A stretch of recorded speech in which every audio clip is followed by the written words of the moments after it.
Hare Krishna, queridos Vaishnava, por favor acepten mis reverencias, todas las glorias a Srila Prabhupada.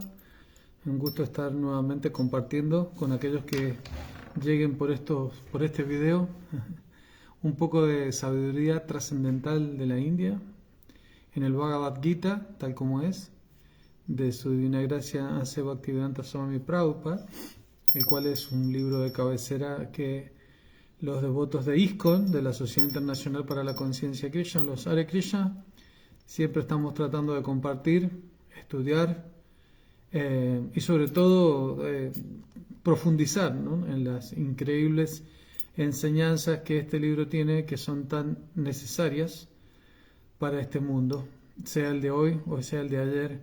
Siempre son enseñanzas plasmadas de sabiduría, de contenido y sobre todo de mensajes que son oportunos y necesarios para que nuestras vidas se vuelvan mejores. Entonces vamos a leer hoy día del capítulo 6 del Bhagavad Gita, conocido como Dhyana Yoga, el verso 41. Y comentar algo acerca de esto, espero que sea de su agrado.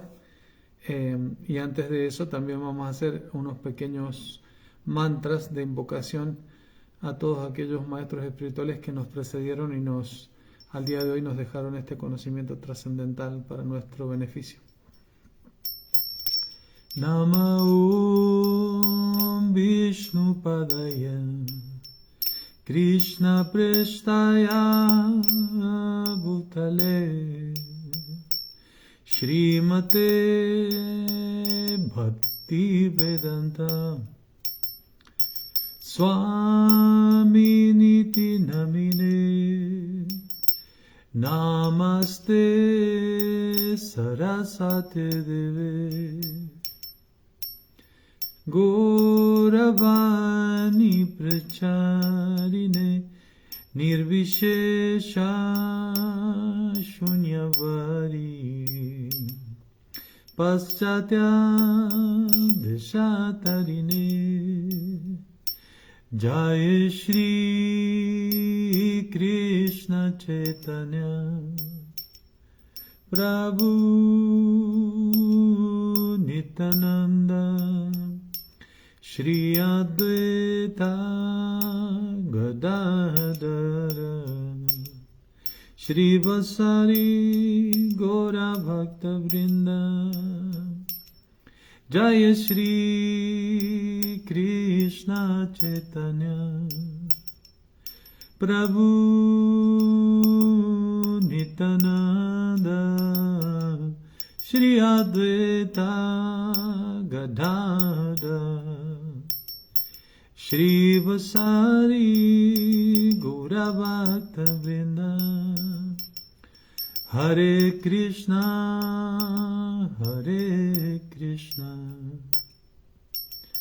Krishna Krishna Hare Hare Hare Rama Rama Rama Hare Hare Hari Bo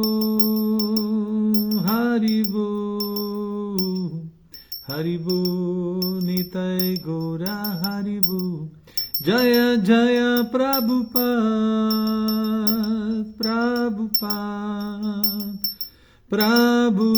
Jaya Jaya Prabhupada Go Premanande Haripur. Bueno, Hare Krishna, buenas tardes nuevamente. Muchas gracias por estar presentes ahora en este tiempo o en el futuro en este video. Muchas gracias por acercarse aquí a compartir algo o a recibir algo. De lo que tratamos de dar es este conocimiento trascendental acerca de el porqué de las cosas, el porqué de la vida, el porqué de nuestra existencia en este mundo material en el que obviamente, o en este mundo en el que obviamente nos manifiestan muchas dudas. En las escrituras védicas se dice que una persona que realmente se cuestiona el motivo de la existencia en esta forma de vida humana, en realidad está bien situado, inclusive a pesar de que todavía no tenga respuestas. Pero por el contrario, aquellas personas que tienen una vida en la que no, podríamos decir, no hacen un uso real de esta forma humana, que tiene como propósito el entendimiento de la verdad absoluta, la autorrealización, que permanecen viviendo solamente como una cuestión de porque sí, para solamente utilizar la satisfacción de los sentidos como una meta de la vida, en realidad están desperdiciando o poniendo en vano esta forma tan valiosa de vida que tiene que ver con entender acerca de la autorrealización, y no solamente entenderla, sino que practicarla y despertar a nuestra conciencia trascendental eterna para entender quiénes somos eternamente. En realidad nosotros estamos en un estado en el que estamos pensándonos ser estos cuerpos con estos nombres, con un nombre de documento, pero en realidad nuestra verdadera existencia en términos de eternidad está mucho más allá de esta designación temporal que empieza y termina con la vida. Por lo tanto, el propósito de esta forma humana de vida es entender quién soy eternamente, cuáles son mis características. Afortunadamente, las Shastras nos indican que esas características de nuestra naturaleza eterna, como almas espirituales eternas que nunca mueren, está llena de bienaventuranza, de felicidad, plena de conocimiento y plena de eternidad, que obviamente son cosas que estamos buscando en esta situación, pero debido a que estamos confundidos o pensándonos que somos estos cuerpos materiales, el alcanzar todas esas cosas como la juventud eterna o la vida eterna, la salud eterna, son cosas que son difíciles de alcanzar cuando estamos morando, ¿no?, en estos cuerpos que tienen todas las características opuestas a esto. Mientras que nosotros como almas espirituales eternas somos plenamente felices, en este cuerpo no experimentamos tal felicidad completa y en aumento, en expansión. Mientras que nosotros como almas espirituales somos seres conocedores de todo, en este cuerpo estamos limitados con respecto a nuestro conocimiento. De hecho, ni siquiera sabemos quiénes somos, eternamente hablando, ¿no?, o espiritualmente hablando. Así que bueno, todo lo que estamos anhelando buscar en este mundo, la felicidad que proviene de la buena relación y del amor en reciprocidad con los seres que nos rodean, de estar siempre joven, ¿no?, o de vivir una vida eterna, lo que sabemos que obviamente no es posible. Todas esas cosas en realidad las estamos buscando porque son cualidades o características naturales de nuestra vida real, nuestra vida espiritual. Y debido a que estamos falsamente identificados con estos cuerpos, cuando la vejez aparece, indicador de que nos tenemos que ir en algún momento, o de que la muerte o las enfermedades van a venir, no nos agrada. Eso significa que no son cosas naturales para nosotros. Por eso luchamos arduamente por la juventud, por la salud y esas cosas con las cuales la gente en el mundo hace mucho dinero. Para venderte una crema que te mantiene siempre joven o te saca las arrugas, ¿no? O que te mantiene sano. Nadie vende remedios para enfermarse, nadie vende cremas para envejecer, y de hecho si lo hicieran no creo que sería un muy buen negocio. Bueno, entonces vamos a ir a la materia que nos toca hoy día. Aquí Krishna en este capítulo 6 está hablando un poquito acerca de todas esas personas que han entendido este principio del despertar a la conciencia suprema y se han vuelto yogis, o sea, personas que están haciendo un gran esfuerzo en términos de la trascendencia, en términos espirituales, para poder alcanzar un estado de plenitud, de autorrealización o de gracia espiritual. En este caso, en el capítulo 6, que se llama Dhyana Yoga, o el yoga, o la práctica mediante la cual a través de la meditación uno puede lograr alcanzar cierto avance espiritual, vamos a leer el verso número 41, en el cual Krishna está respondiendo una pregunta de su amigo Arjuna en el campo de batalla en el que fue narrado este Bhagavad Gita. Y la pregunta es, a ver, vamos a buscarla, la pregunta primero para hacer las cosas ordenadamente y bien. Esta pregunta se realiza en el verso 37 del capítulo 6 del Bhagavad Gita y es la siguiente. Arjuna le preguntó a Krishna: oh Krishna, ¿cuál es el destino del trascendentalista o de esa persona que se está esforzando por alcanzar la trascendencia? ¿Cuál es el destino del trascendentalista que fracasa? Quien al principio emprende el proceso de autorrealización con fe, shraddha, con determinación, pero que luego desiste debido a una mentalidad mundana y que por ello no logra la perfección en el misticismo. Después Arjuna sigue preguntando: ¿no es cierto que ese hombre que se encuentra confundido en el sendero de la trascendencia se aleja tanto del éxito espiritual como del material? Y parece como una nube que se dispersa sin ninguna posición en ninguna esfera. Muy bien, entonces después de esta pregunta,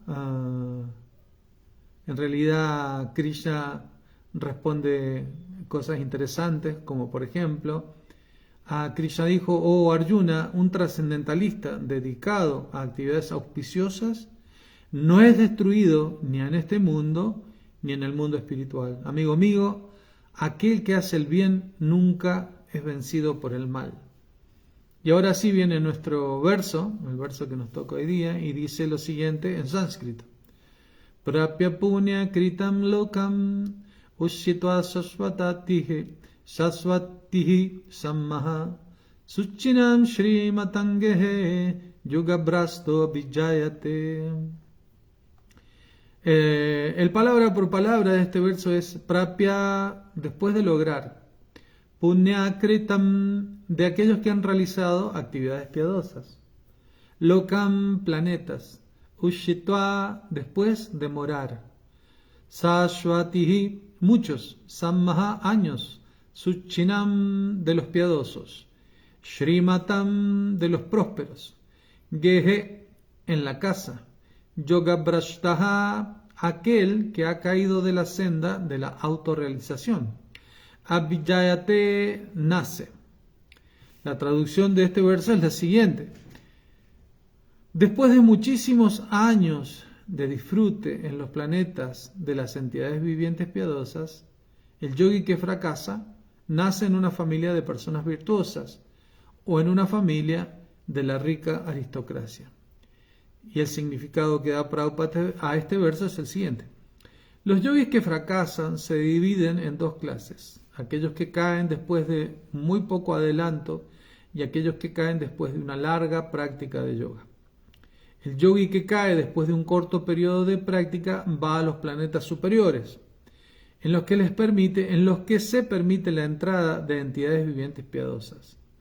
Después de una larga vida allá, él es enviado de nuevo a este planeta para nacer en la familia de un brahmana vaishnava virtuoso o de comerciantes aristócratas. Esta es la primera parte del significado de Prabhupada, y vale aclarar para aquellas personas que no entienden, no conocen acerca de la filosofía, que en el mundo material en el cual nosotros estamos viviendo hay tres tipos de sistemas planetarios, los cuales están comprendidos por muchos planetas, pero son tres sistemas básicamente: los planetas inferiores, los planetas medios, en los que estamos habitando nosotros como el planeta Tierra, y los planetas celestiales, a los cuales está haciendo referencia Srila Prabhupada en el significado.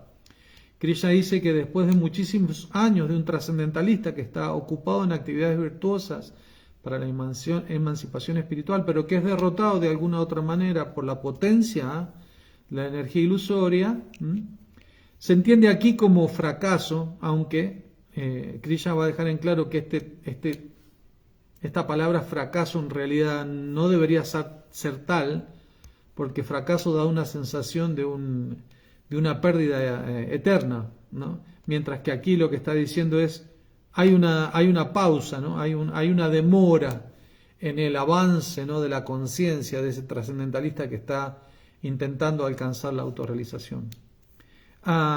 Y dice, ¿no?, que aquí, que esos yogis que fracasan después de un poco de adelanto en la senda espiritual,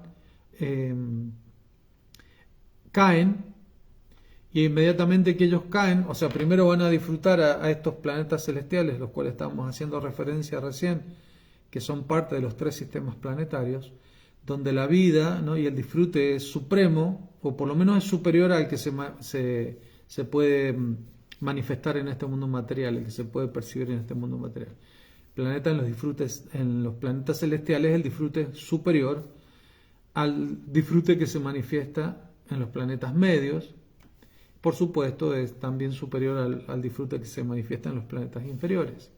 Ahora bien, el yogi que está haciendo un esfuerzo por alcanzar la trascendencia, debido a sus actividades virtuosas, a sus actividades piadosas, a todas las austeridades que realiza, eleva su conciencia, y si no logra la perfección máxima, que significa trascender el mundo material que está comprendido por estos 3 sistemas planetarios, trascender al mundo espiritual, entonces él va a los planetas donde el disfrute material es muy grande, esos son los planetas celestiales, y normalmente se refieren al planeta en que moran los piadosos, toda la gente que hace buenas actividades y sacrificios y austeridades para elevar su conciencia e ir a esos planetas de disfrute celestial.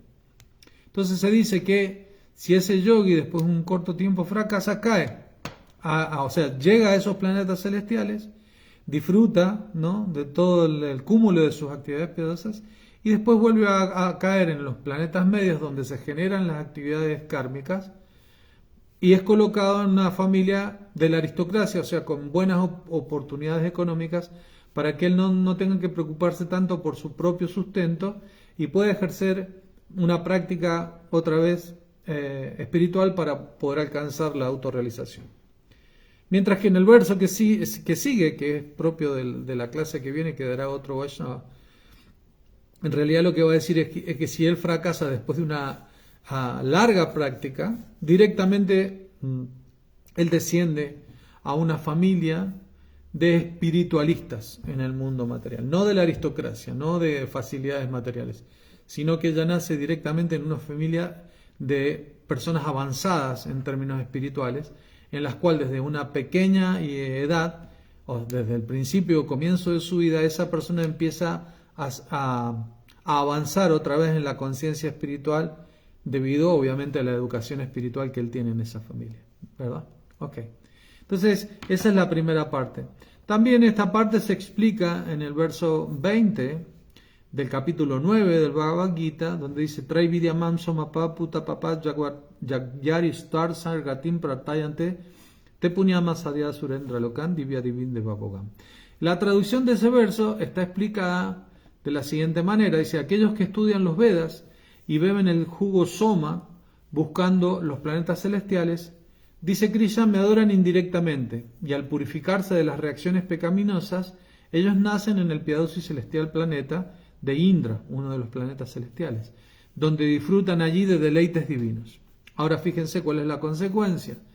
Después de que han disfrutado así de un inmenso placer celestial de los sentidos, y los resultados de sus actividades piadosas se agotan, ellos regresan de nuevo a este planeta mortal. Así pues, aquellos que buscan el disfrute de los sentidos, adhiriéndose para ello a los principios de los 3 Vedas, consiguen únicamente el reiterado ciclo de nacimiento y muerte.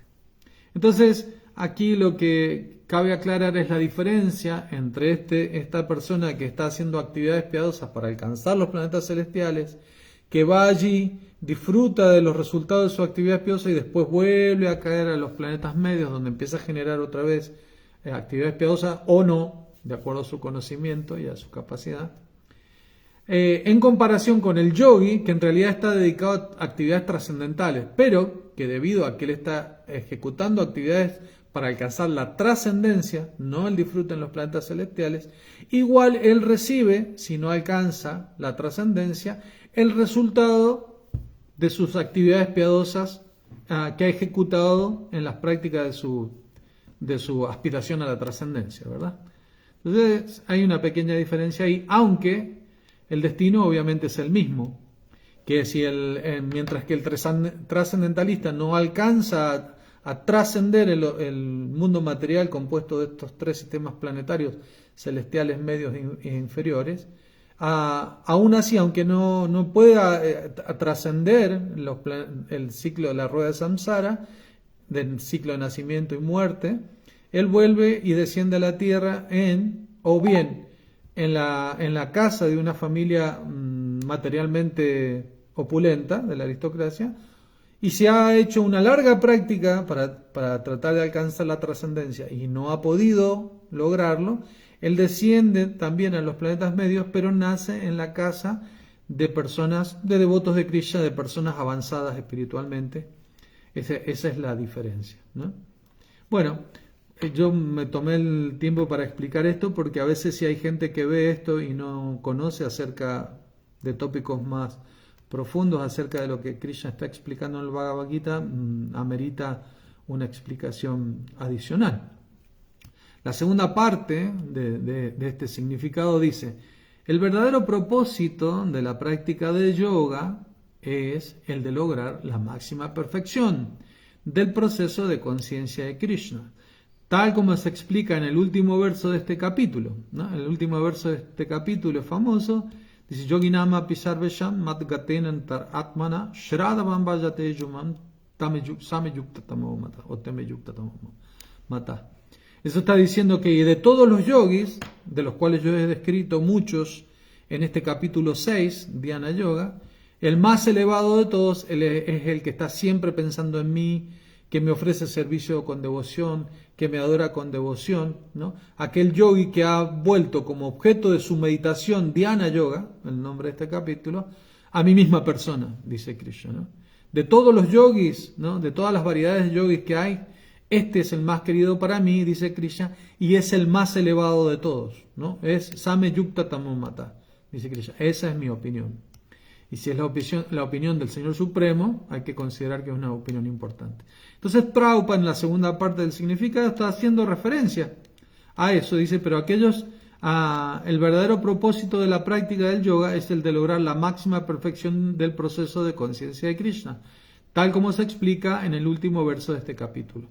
Por supuesto que hay inclusive muchos sistemas de yoga que nosotros podemos estar conociendo o hemos conocido, y no todos esos sistemas de yoga realmente aspiran a tener devoción incondicional por la Suprema Personalidad de Dios, ¿no? Algunos andan en busca de poder místico, otros quieren viajar a planetas celestiales sin utilizar una nave espacial, como decía Srila Prabhupada, ¿no? En su libro Viaje Fácil a Otros Planetas.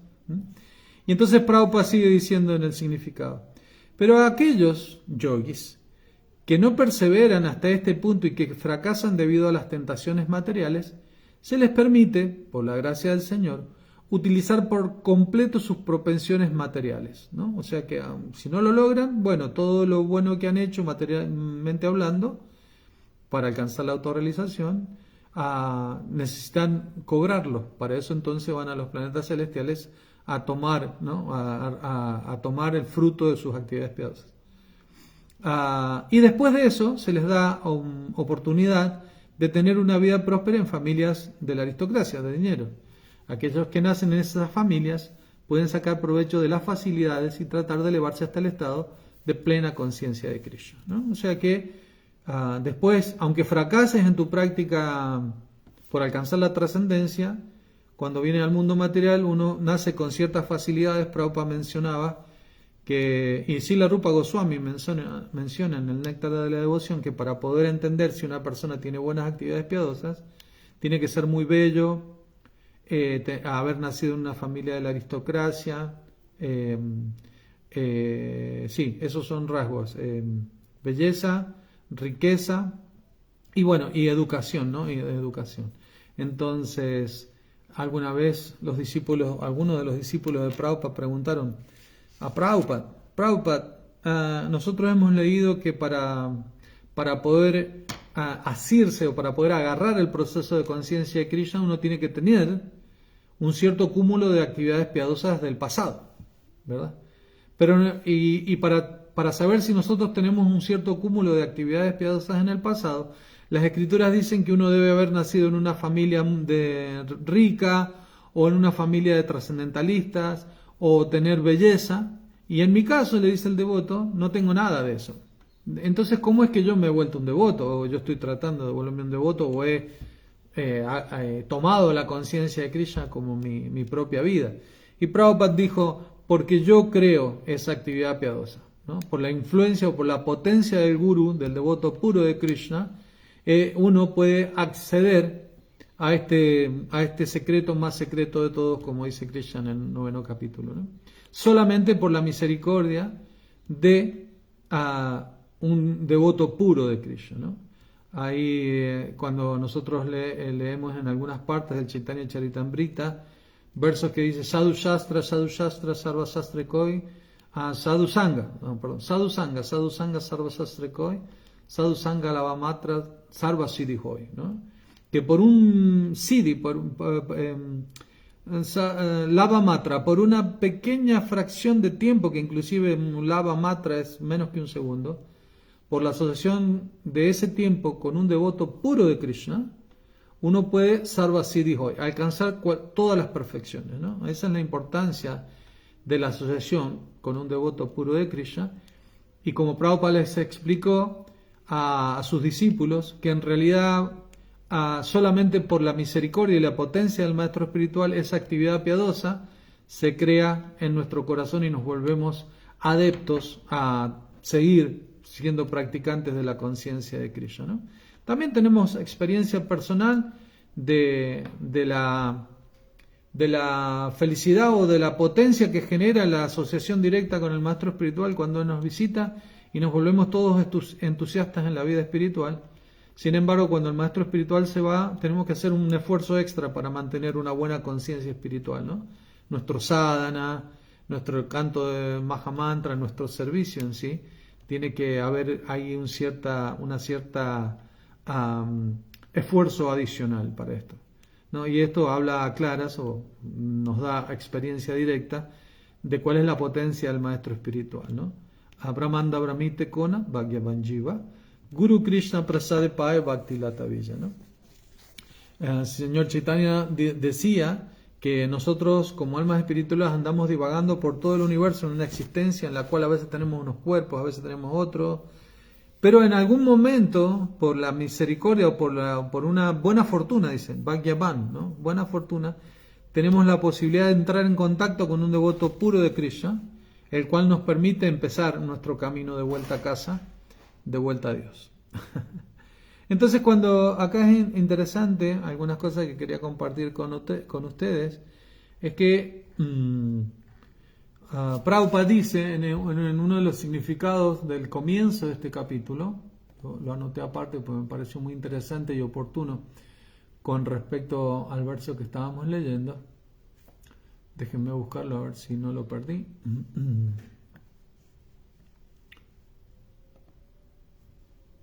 Sí, me parece que lo perdí.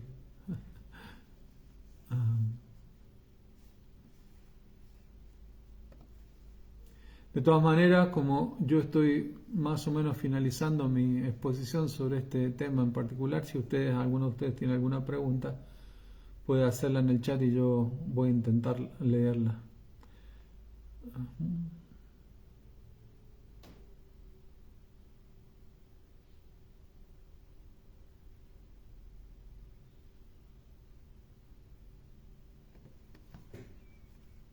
A ver, sí.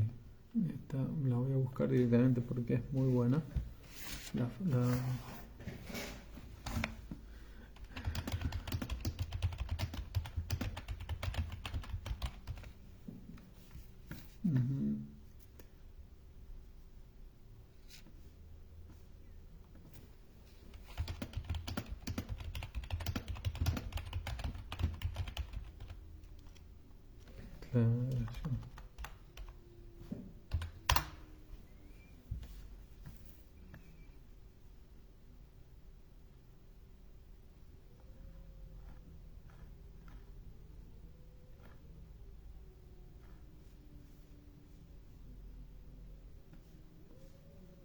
Es más o menos una declaración de guerra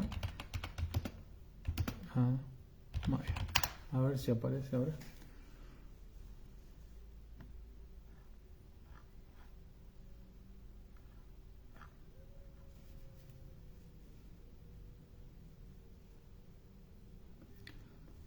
Hace mucho que no daba clases por este sistema. No me está contando.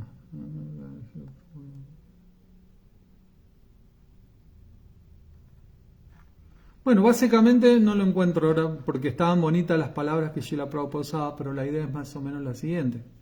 En este esfuerzo por alcanzar la perfección, ¿no? Como sabemos y dice el Bhagavad Gita, no hay pérdida ni disminución alguna, y un pequeño adelanto que uno haga en este servicio puede salvarlo a uno del peligro más grande de todos. Prabhupada dice en el significado que quería buscar en sus propias palabras, que cuando un devoto o un trascendentalista se dedica o se determina a efectuar actividades que lo ayuden a trascender, esto es más o menos como una declaración de guerra a la energía ilusoria, a Maya. Por lo tanto, Maya también va a hacer todo su esfuerzo para derrotar a esa entidad viviente que, estando preso dentro de este mundo material, se ha dado cuenta que él tiene que liberarse de esta trampa perfecta, ¿no? Y uno podría decir, pero bueno, qué mala onda que es Maya, porque si yo ya me di cuenta no me deja o no me ayuda a salir de aquí. Porque precisamente, ¿no? Para lograr la emancipación o la trascendencia, uno tiene que someterse a ciertas pruebas, ¿no? De sinceridad. Y es Maya ahí donde dice, bueno, a ver qué tan sincero es este practicante, o sobre todo en conciencia de Krishna, porque en realidad una de las cosas que uno logra a través del servicio devocional, o cuando uno alcanza la etapa del servicio devocional puro, es que Krishna se rinde a uno. Krishna se vuelve el sirviente de su devoto. Entonces Krishna no está dispuesto a entregarse a cualquiera. Por lo tanto, él dice, bueno, vamos a poner a prueba a este practicante, ¿no?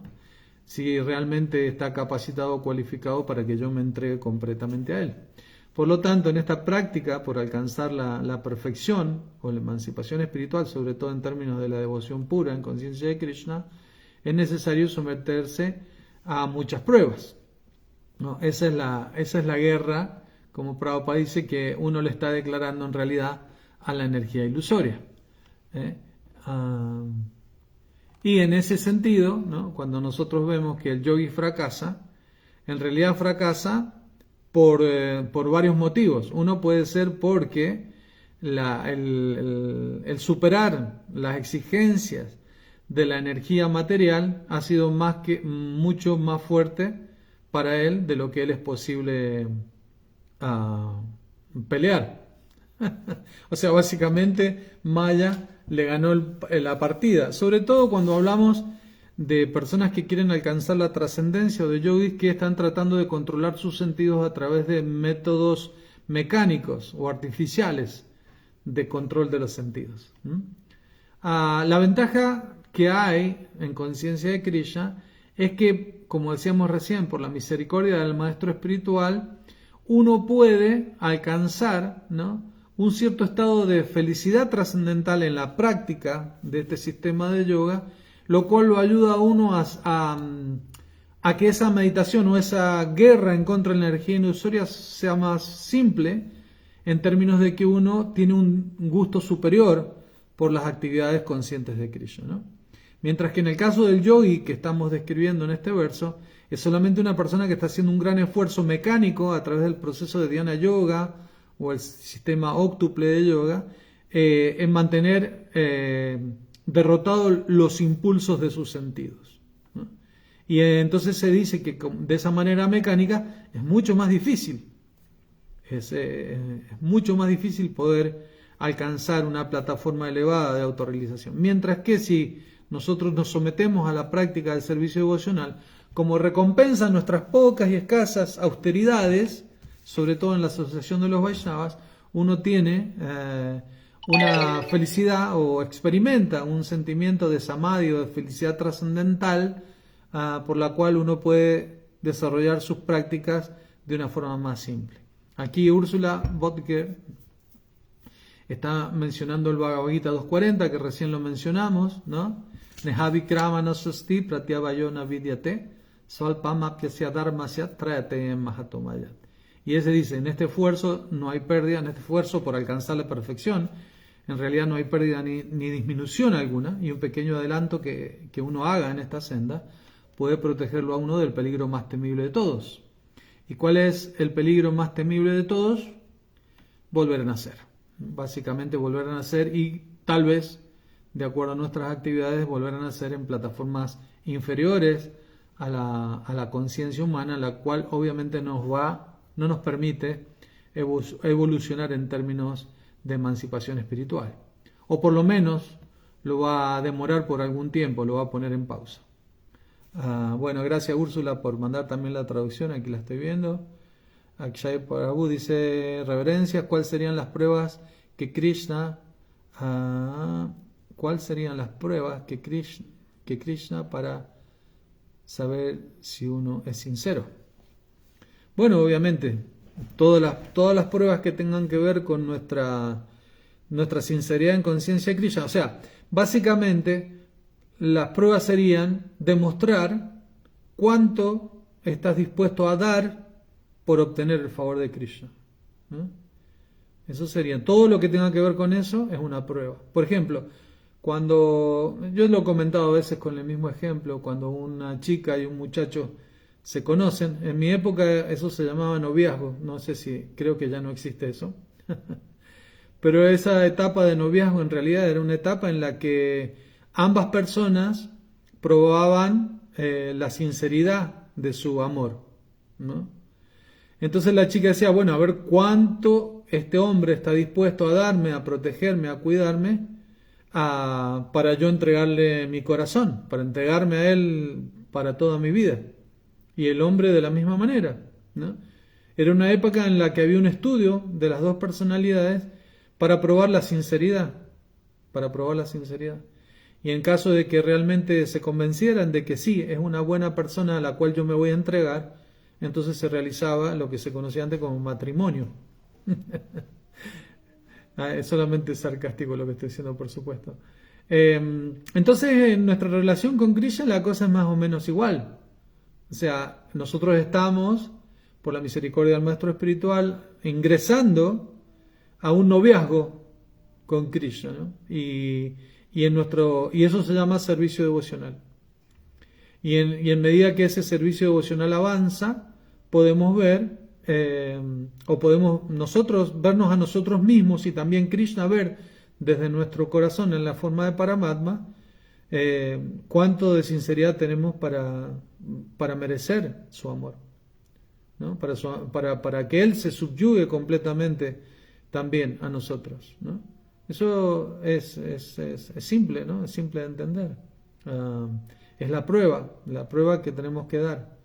Y entonces en ese sentido, por ejemplo, uno dice, bueno, me tengo que levantar temprano a cantar las rondas, y ese es el primer desafío del día, ¿no? Cuando empezamos a tomar conciencia de la realidad y de que tenemos que levantarnos a cantar las rondas, ¿qué pasa por nuestra mente, nuestro corazón? ¿Qué hago? ¿Me levanto o no me levanto? ¿Me levanto a cantar las rondas, a hacer todo el programa espiritual para hacerlo como una ofrenda de amor a Krishna, siguiendo la instrucción de mi maestro espiritual? ¿O me quedo a dormir un ratito más porque hace mucho frío y estoy cansado? Entonces, esa es la primera prueba, ¿no?, de sinceridad del día.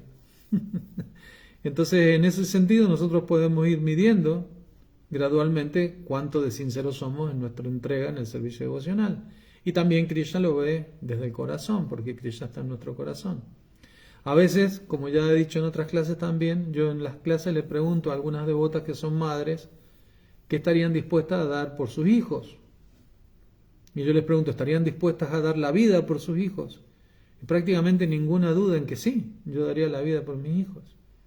Y yo les pregunto ahí nomás, ¿y por Krishna qué estarías dispuesto a dar?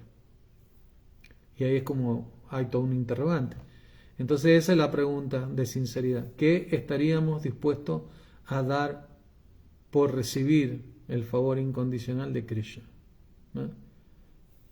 Esa es la prueba de sinceridad, para saber si Krishna finalmente permite, ¿no?, que lo abracemos completamente como Damodar, que lo tengamos bajo nuestro control o no. Krishna obviamente no se entrega a cualquiera. Como cualquier persona, ¿no? Nunca tenemos que olvidar que Krishna es una persona. Ajá, a ver, ¿qué más? Esto quise poner las pruebas que Krishna pone. Quise poner las pruebas que Krishna pone. Ah, ok, me pusiste a prueba a mí. Ok, no hay problema. Bueno, esto es todo por ahora. Es un verso muy interesante. Obviamente siempre hay que analizarlo dentro del contexto del verso en sí, en el Bhagavad Gita, en el cual se está hablando de un yogi trascendentalista, no necesariamente de un Vaishnava. Pero Prabhupada y Krishna también agregan o le ponen un agregado a esto. Prabhupada se lo va poniendo a través de los significados, ¿no? En el que explica que en realidad el yogi más elevado, como Krishna lo dice en el último verso, es aquel que se ha vuelto un bhakti yogi, más que un dhyana yogi, ¿no? Que ha hecho como objeto de su meditación, dhyana, a Krishna, ¿no? Y siempre está pensando en Krishna, siempre está pensando cómo complacer a Krishna, siempre está pensando qué hacer para servir a los devotos de Krishna, sobre todo más que a Krishna mismo. Y en ese caso, Krishna mismo declara al final de este capítulo que ese es el yogi más elevado de todos. Bueno, muchas gracias por la compañía, muchas gracias por estar siempre ahí, gracias por el tiempo ocupado en que compartamos algo de información trascendental. Bueno, y espero verlos pronto y les deseo lo mejor en sus vidas espirituales. Muchas gracias. Hare Krishna.